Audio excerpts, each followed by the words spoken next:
Okay, we're going to do this in smaller clips this time, so we can hopefully download it a lot easier. Here you'll see that the crankshaft hook has been changed to grab the crankshaft about the outer journals. We also added a rubber ball stop here. A hook was added for the pendant and its cord. There you go.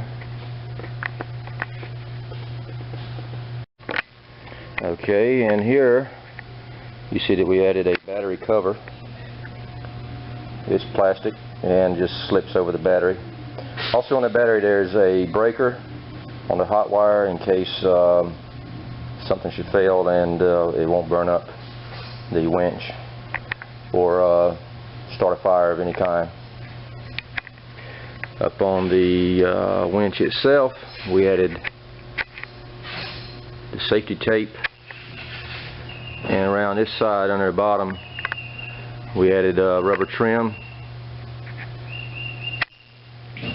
to it. It's fairly soft rubber. If you see anything else, please let me know if we missed anything else.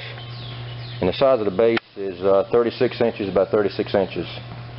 Also on all angles, the tip over is about 200 pounds to start at the tip. Now it won't tip all the way over, but it's about 200 pounds. And with the crankshaft picked up and on the hook, the tip over is about 150 pounds. So just let me know again if you see anything that needs to be added or changed.